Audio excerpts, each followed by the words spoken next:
negócio de casamento, né? Um diz que casamento é bom, diz que é ruim, o cara é novo, solteiro, faz bem assim, eu vou casar por quê?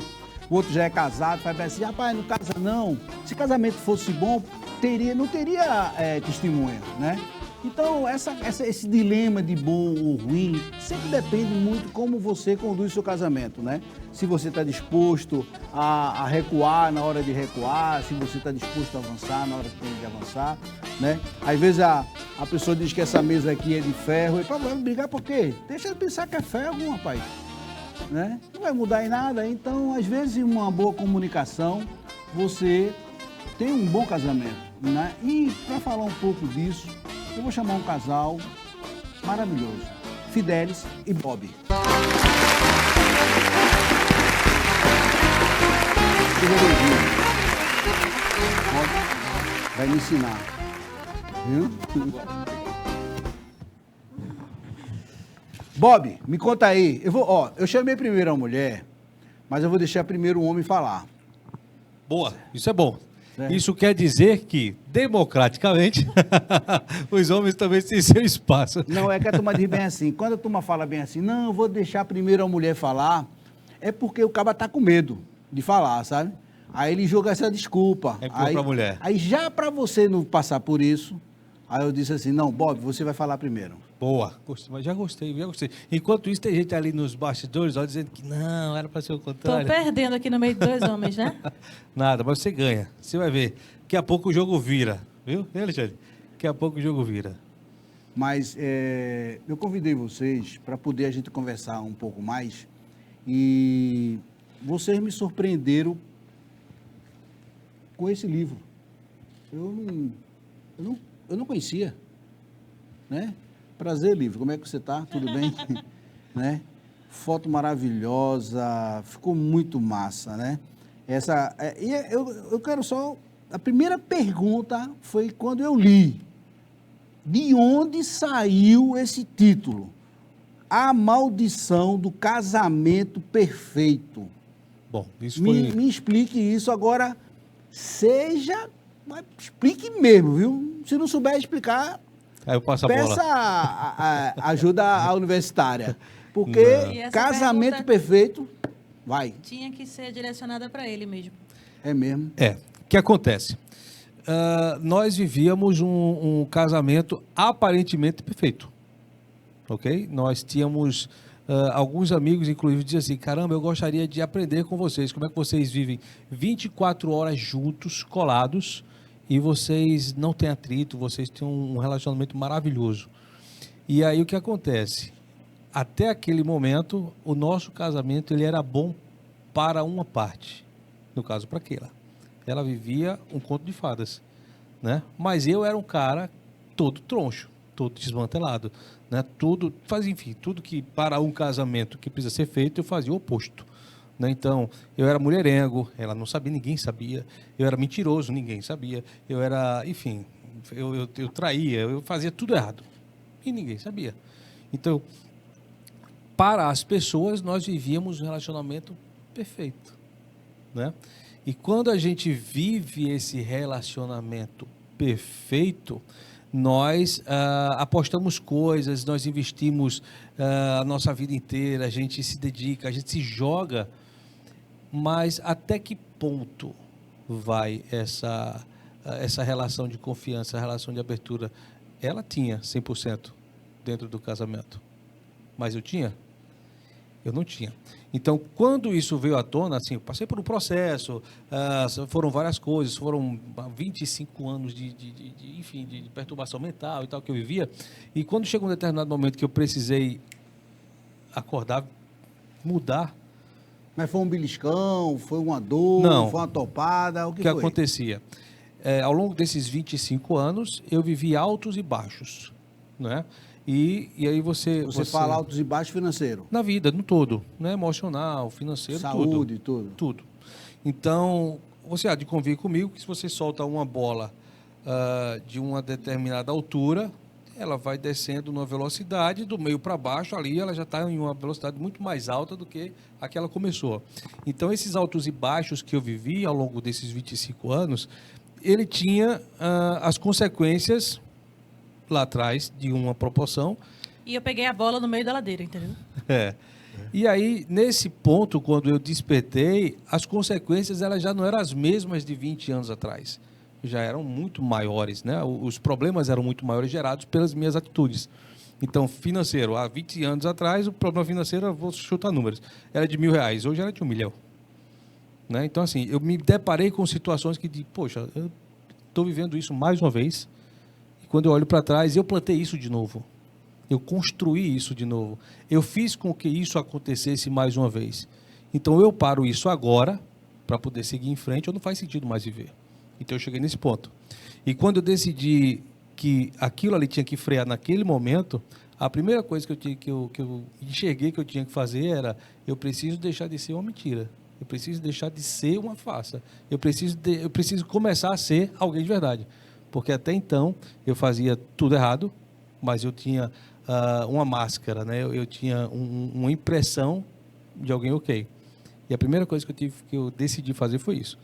E quando eu decidi fazer, que eu parti para para botar para fora o que realmente estava acontecendo, ela foi a primeira impactada, né? Então todas as coisas A bomba explodiu em caíram mim. no colo dela. E foi... Eu perdi o chão. Tem noção do que é você viver uma mentira? Só que era verdade. Era uma mentira verdadeira. Era... Essa é a parte engraçada. É porque é tipo ele agora. E de repente ele fala: eu não sou eu. Eu sou uma farsa, eu sou uma mentira. Tudo que você está vivendo aqui é ilusão de ótica. Então, tudo que a gente construiu, a casa, as ideias, os sonhos, fotografias, vida, anos, era uma mentira. Tudo foi uma mentira. E aí ele vomitou tudo. Ele contou tudo que ele fez de errado. Ele contou os últimos 25 anos. Ele confessou tudo de uma vez só, sem eu nem perguntar. Eu não questionei, eu não perguntei. Ele acordou, me acordou. Preciso conversar com você. Aí eu não imaginava. À noite. Pela manhã. Então tinha que acordar mesmo. Mas não desse jeito. Não desse jeito. Mas foi e bom, aí né? ele confessou tudo. Ele disse: eu preciso me limpar. Eu preciso colocar para fora tudo que tem de errado dentro de mim. E eu preciso ter paz, eu preciso ter vida, eu preciso deitar minha cabeça no travesseiro e ser alguém. Eu me olho no espelho e não sei nem quem eu sou. Mas diante de tanta mentira, o meu questionamento era: e será que isso não é mais uma mentira? Para continuar mentindo? Então, mulheres que já passaram por isso. O meu caso foi diferente porque, na verdade, foi ele que confessou sem eu nem ter questionado. E Mas... sem ter pego. Não. Não, eu acho... Não mesmo. Eu acho massa isso que estão contando, que quando eu falei para tu assim, Bob, eu acho que dá para a gente fazer um trabalho junto e tal. E eu estava com a maior dificuldade de arranjar um parceiro, e ela me alertou, disse: eu passei por isso que você está passando, para encontrar um parceiro para poder fazer um trabalho junto, porque você construir, né? E eu lhe confesso, eu disse a você, eu disse: pô, eu sinto uma sinceridade em tu, uma tranquilidade, assim, eu confio em tu. Hoje, eu acho que quando você fez isso, e se você diz assim: pô, eu mentia, e hoje você diz que, aí hoje você fala a verdade, né? Você está não é que fala a verdade, você hoje vive, né? Porque eu comungo disso, eu digo assim: pô, eu não preciso mentir para tu. Por quê? Se tu não gostar, tu não gostou, pô. Não tô nem aí, se entendesse. Porque não foi fácil, você sabe que não é fácil chegar aqui, chegar agora. Exatamente. Ter e fazer o que você fazer. E, assim, você foi muito... Eu não digo que você foi homem, foi corajoso, tá certo? Eu aprendi recentemente num treinamento que, assim, o cara fala bem assim: eu sou dono da minha vida. Eu faço o que eu quero, acordo a hora que eu quero, digo o que eu quero. Sabe o que eu aprendi? Que esse cara não é dono da vida dele, não. Dono da vida é quando o cara tem que se acordar para ir trabalhar, sem querer se acordar, mas tem que se acordar para ir trabalhar. Esse cara toma conta da vida dele. Esse cara é dono da vida dele. Porque ele faz aquilo que não era para ser feito, mas ele vai lá e faz. Tem que fazer, faz. Ele é dono da vida dele. Ele faz a coisa acontecer. Você fez acontecer na sua vida. Você parou e disse bem assim, eu sou dono da minha vida, eu vou fazer do jeito que tem que ser feito. É. Então você foi verdadeiro ali. E foi verdadeiro com ela, não. Foi verdadeiro com você, pô. Isso. Certo? Exatamente Ela foi isso. Eu já sou comigo mesmo, agora que eu falar para ela, se ela não gostar, eu já falei para mim. Era consequência. É. Né? Foi consequência. E Mas- era uma questão de vida ou morte. E, quando eu falo- e qual foi a ideia de escrever o livro? Então, e aí por conta disso, aí nós passamos por um processo, né, de reconstrução, não só do casamento, mas eu como homem e ela como mulher, dentro do relacionamento, certo? E aí nós começamos a identificar com outros casais problemas em comum que eles viviam, né, e que a gente estava naquele momento, tendo a chance de aprender, ouvindo as histórias, né, ao mesmo tempo que nós estávamos nos reconstruindo. E aí nós começamos a fazer um trabalho de ajudar também casais que estavam passando por situações semelhantes à nossa. Agora, vê que situação.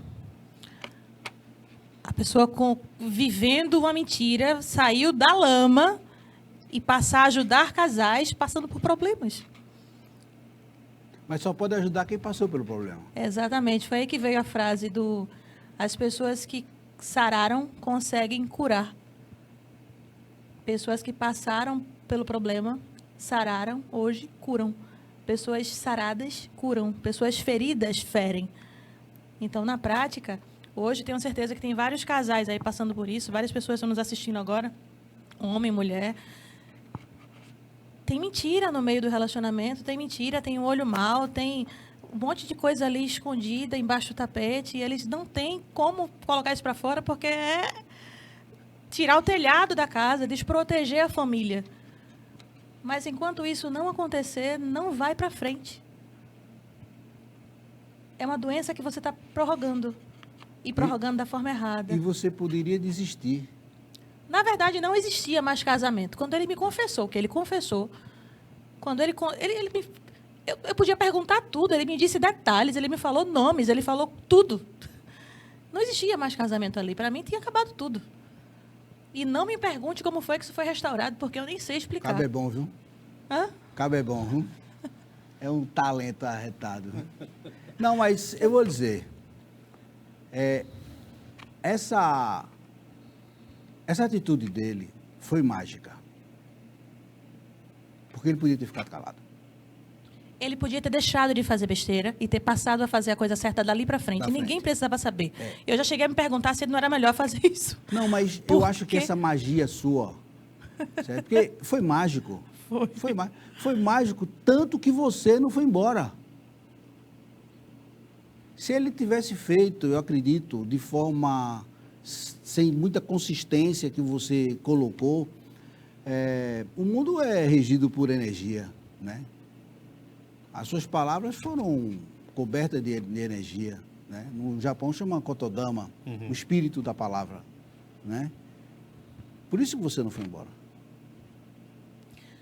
Todos os dias eu acordava disposta a fazer ele se estressar, a ponto dele sair do salto, dele se estressar de verdade. Coloquei sal no café, queimei roupa, joguei fora, coloquei açúcar no macarrão, Isso eu não sabia, estou sabendo agora. cuscuz no feijão. Descobri agora. Eu fiz de tudo para ele se estressar. Muito. É como se ela tivesse tentando, ela pensando, né? Ele vestiu uma máscara e eu preciso fazer com que essa máscara, com que ele tire essa máscara, ele Até onde deixe vai, essa né? máscara cair. Então ela provocava as situações para ver se eu não ia voltar ou se eu não ia fazer algo errado.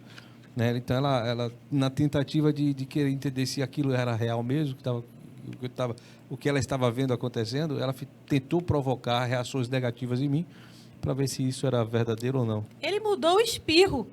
Vou te contar uma coisa. Ele mudou o jeito de levantar da cama, ele mudou o jeito de trocar de roupa, ele mudou o jeito de falar, a preocupação dele, pronto. Acontecia coisas do filho dele sair durante a noite, não voltar no mesmo dia, ele não dormia, ele ficava louco de um lado para o outro para cá. E terminou que o filho dele saiu, passou a noite fora, e isso tirava ele do sério, e eu vi ele dormindo.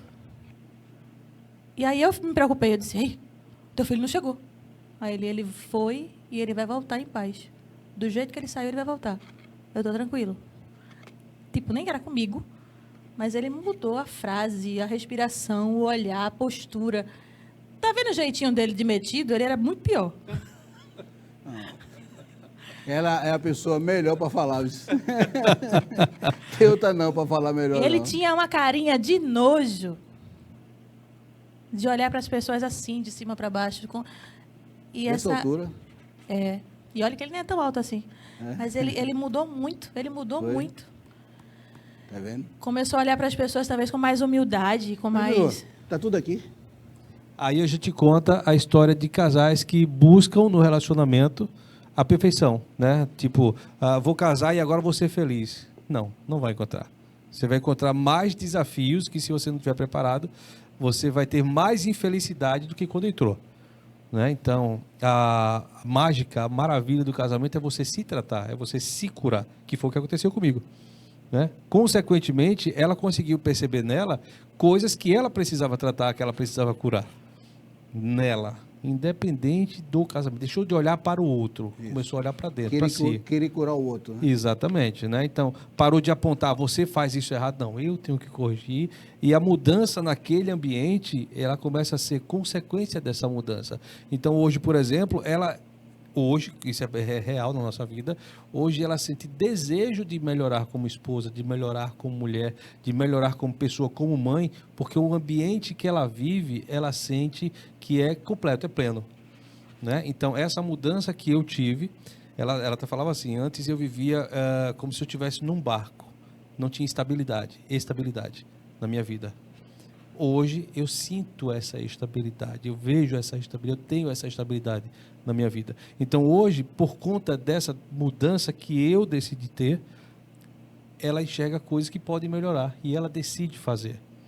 Eu não preciso pedir que ela faça, né? Ao mesmo tempo que quando ela começa a fazer essa mudança nela por decisão dela, também me faz sentir motivado a querer cada dia melhorar mais, né? Então a gente vive hoje num ambiente em que a gente está sempre em busca contínua por essa evolução, por essa prosperidade, por essa construção, né? Então aí a gente fala exatamente isso. Quando você casa buscando que o casamento te traga coisas que não vai trazer, você começa a entrar dentro de um ambiente que vai te trazer, ao invés de bênção, traz maldição.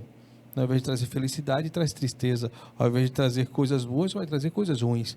E quando você começa a olhar para si como elemento fundamental dessa transformação, uma base nessa fundação da família, aí você começa a recuperar, a restaurar, a construir coisas que aí sim vai dar sustentabilidade, sustentação para esse ambiente, para essa família, para essa casa. Mas vocês escreveram juntos? Como é que foi? Juntos. Nós fomos construindo juntos. Deu para, como se diz o ditado, né? Dividir a caneta. Foi. Deu para dividir a caneta. Então, Vocês foi usam complementado. esse livro nessas conversas, nesses diálogos com os casais? Sim, hoje a gente, na verdade, esse livro, o projeto é que fossem 10 livretos, né? Cada um tocando num tema diferente. Um tema diferente. E aí a gente fazia uma coleção para que as pessoas pudessem ver, ao invés de um livro grande com vários capítulos, a gente tem vários livretos, cada um com um capítulo, né, em separado. E aí a gente, hoje, a gente é convidado em alguns lugares para fazer palestra, algumas igrejas convidam a gente, instituições, e a gente, nessas conversas, a gente vai, orienta, assim, passa a nossa experiência, nosso ponto de vista, e em alguns casos a gente tenta ajudar também essas pessoas a encontrarem o caminho ali para começar essa transformação. Ou pelo menos refletir, né? Sim, sim. Já teve casos de pessoas, uma mulher disse pra gente, olha, eu li esse livro e a minha vida, o meu casamento já está mudando, só porque eu li e fiz o que está escrito aqui. Esse livro, ele é só distribuído nas palestras ou a pessoa adquire? Como adquire o livro? Hoje, na livraria Luz e Vida, ele está à venda só na Luz e Vida, né? Que fica ali eu não sei o endereço exato, mas fica ali no centro do Recife. Só tem, eu acho que é a única loja. Na livraria Luz e Vida consegue comprar. E também, quando vocês participam do evento, vocês colocam à disposição de venda ou Hoje a gente distribui. distribui? Hoje a gente E distribui. quanto custa um livro desse?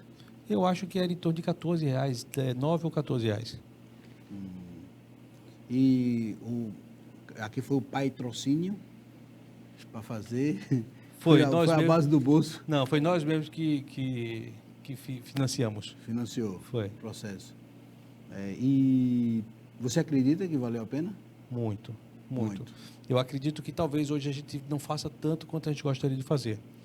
Né? Hoje a gente vê que, por exemplo, né, tem crianças lá no nosso condomínio que não conseguem ter dos pais o que a nossa filha tem hoje. De carinho, de atenção. Não só de carinho e Talvez atenção, tempo de qualidade. mas essa coisa de tipo, eu estou agindo com minha filha hoje, construindo a pessoa que vai tocar a vida dela lá na frente. Então, hoje a gente tem esse cuidado, essa preocupação. A gente não só vive por viver, quando educa os filhos a nossa filha por educar. Hoje a gente tem essa preocupação de construir o emocional, de fortalecer o emocional dela para que ela encontre, por exemplo, quando ela for procurar um namorado para casar, que ela saiba procurar um homem para ela casar e não aquele homem que ela se apaixonar, e, enfim, que é o que a gente vê normalmente. Então, a gente gostaria muito de poder estar mais perto dos casais, passando isso, compartilhando disso, né? Fazer mais por esses casais, porque é a base da família, né? O casal é a base, é o pilar da família. E quando a gente fala em casamento, tem aquele... É até complicado de mexer nesse assunto, mas eu cresci com meu pai, eu agradeço muito, senão eu não seria a pessoa que sou hoje. Porém, hoje eu tenho, assim, terminou tendo muito problema. Você não precisa depender de ninguém, seja independente. A gente fala muito isso para os nossos filhos, né? Só que essa independência, quando tratando da mulher, ela se empodera tanto. Tem um lado bom do empoderamento, de você ser, de você se sentir, de você se valorizar, porque, sinceramente, eu me acho demais. Só que isso, dentro de um relacionamento, termina a mulher virando o homem.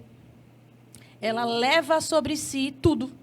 Aí o homem, às vezes, não faz o que ele precisa fazer, ou não aprendeu da forma certa quando era pequeno, e aí se junta dessa... Normalmente, os opostos se atraem. Então, o homem não age como homem, a mulher assume o papel do homem, porque ouviu isso durante a vida inteira. Você pode, você é capaz, vai em frente, não dependa de ninguém, você... E aí começa o conflito. Então, Água a gente hoje... e fogo. Exatamente. Não dá. E eu estou tentando trazer isso para minha filha, que automaticamente sai. Você precisa estudar, você precisa ser forte, não depende... Aí eu paro. Porque se ela crescer com esse mesmo pensamento, ela vai chegar a casar, e se ela encontrar um homem que não aprendeu que ele precisa ser o protetor, que ele precisa ser o provedor, vai ter confusão. E hoje é isso que a gente vê nas famílias, a maioria é isso que a gente vê. É o homem não sendo homem, a mulher assumindo o papel do homem, ou...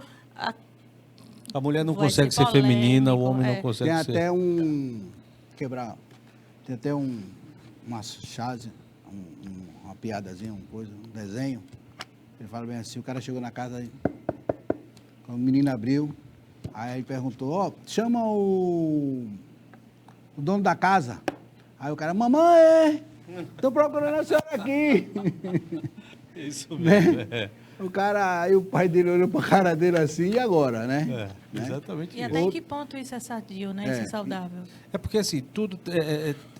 Eu acho que na natureza, Deus fez tudo tão perfeito que tudo tem o seu lugar, né? Tudo tem o seu papel. Cada micro-organismo tem a sua funcionalidade ali naquele ambiente. E na família não é diferente. O homem ele tem a sua função, a sua posição, a mulher também. E o que acontece muitas vezes é que esse desequilíbrio, né, termina... A gente se prepara, vai para a escola, faz cursinho, pré-vestibular, depois vai para a faculdade, a doutora depois faz, né, não sei quanto tempo de especialização e tal, mas para casar ninguém vai buscar informação, não. Né? É com o que a gente tem nas costas e vai embora. Na Igreja Católica, eu me lembro que a gente foi casar, aí então você tem que fazer um curso de casais. Aí bora, né? Lá, matricularam lá, a gente lá, foi, chegou lá, disse, curso de casal, um dia só, para aprender a casar. Bom demais para aprender a casar. Cheio de gente da igreja, sentado lá, aí o padre para lá e para cá, aquela correria toda, e foi bem assim, ó, vem cá, aí um atrás do outro, ó, assinou, tome. Acabou o curso, eles não roubaram a igreja. Acabaram de roubar a igreja, não vai ter curso mais não. Aí eu digo, curso rápido danado para casar, viu? Pois é. E aí quando as pessoas entram nesse ambiente, né, do casamento, sabe o que é que eu tenho que fazer, até onde vai o meu papel, aonde é que começa o dela, onde o meu termina, não sabe. E aí Normalmente vai a gente tudo pega a experiência atrapalhado. de casa, né? É. E aí, se você veio de uma família, né, toda desmantelada, o que é que você faz? Você reproduz aquilo. Eu aprendi que, assim, nos treinamentos, a maior universidade da vida, é o lar. No lar você aprende tudo o que você precisa para a sua vida. E quando você vai fazer a pós-graduação, que é sair do lar e ir para a família, aí que você aprende mesmo, né? Porque você tem que se dar com todos os ambientes diferentes e tem que agradar a todos. Se você agradar a metade, fica ruim, né? Meu avô dizia que bom é final de ano tirar foto perto do peru, porque dá para juntar todo mundo, né? E é só naquele momento. Mas, assim, eu fiquei super surpreso, certo? E eu acho que todo mundo fica contente porque esse desafio de você contar a vida de vocês, eu acho que pessoas não teriam coragem, certo? Esse seu desafio, o desafio do casal, é um desafio que ajuda casais. E eu vou ser sincero, eu acho que ajuda até o cabo solteiro, Sim. né? Porque eu acho que se o cara solteiro ele tivesse a oportunidade de escutar pessoas como vocês, ele chegava mais bem preparado, né? Como você disse, não existe preparação. Eu acho que eu pensava que só tinha um assunto que não se falava. Agora eu vou colocar no meu livro que são 2 assuntos que não se falam. Um assunto que você acabou de dizer para mim que não se fala no meio das pessoas é você conversar, trabalhar sobre o casamento. E o outro é sobre a morte. Sim. Ninguém fala, ninguém comenta, não sei o quê, quer dizer, ninguém se prepara para isso também. Então, eu pensava que era só um assunto, né? Então, eu vi hoje que são 2 assuntos que a humanidade não, assim, que eu convivo, né? Que existem outras culturas que conversam e bastante, e trabalham muito isso, né? Principalmente eu vivi 12 anos com japoneses e casamento eles têm um trabalho muito, muito forte, tanto que nós que somos ocidentais, a gente chama as mulheres lá de submissa, mas elas são mulheres que são educadas para ser mulheres e os homens educados para serem homens, dentro da cultura deles. A gente, quando observa, acha que é submissão, ou machismo dele, né? Mas você vê como é belo o comportamento, né? É raro você ver um conflito entre os casais orientais. Existe né? o respeito, a posição, a função de cada um ali dentro, né? Você falou a palavra certa. Se cada um soubesse a sua função, eu acho que não Esse teria... nome submissão, acho que assusta muitas mulheres que não sabem o significado de fato. Eu mesma, quando falava em submissão, eu começava a me arrepiar, assim. E depois eu entendi que um piloto não pilota sozinho, ele precisa de um copiloto. O médico não opera sozinho, ele precisa de um auxiliar. E quando você fala auxiliar, eu estou atrás, eu sou menos... O médico não consegue fazer só, ele precisa de uma pessoa lá, precisa de uma pessoa para auxiliar ele. É tão importante quanto o médico. O piloto não pilota só, ele precisa de um copiloto, é tão importante quanto ele. Depois que eu entendi que a submissão termina juntando forças e não dividindo, e não diminuindo, tudo mudou. Ambos são importantes, cada um dentro daquilo que precisa ser feito. Na sua missão. Na sua missão. Obrigado. Eu Foi extraordinário. Espero ter outras oportunidades, né? É como eu te falei no programa, né? Que eu iria te convidar, mas fiquei surpreso de quando te convidar, você não veio apenas conversar sobre você, mas falar sobre sua família e trouxe uma coisa assim super importante para que as pessoas se se identifique, né? E se desperte para poder ter um momento tão diferente na vida que vocês começaram a ter daí por diante, né? Pelo menos eu acredito, né, que a gente tem uma vida, uma oportunidade. E eu não podia desperdiçar ela. Né? Tinha que fazer valer a pena. Eu decidi. E que bom que deu certo, né? E que bom que sou eu. Que bom que sou eu. Sou eu! É. Tocar no sininho, acompanhar, né, para poder estar sempre tendo a oportunidade de estar nos assistindo, tá? E agradecer do fundo do coração essa oportunidade que foi dada nesse momento para todos nós que estamos vendo esse programa, que para mim está sendo muito bom. Obrigado, minha amiga e eterna risonha, né? Que ela tem sempre esse fenômeno da risada, né? Ela está sempre sorrindo, sempre contente, sempre animada, sempre preparada para nos ajudar.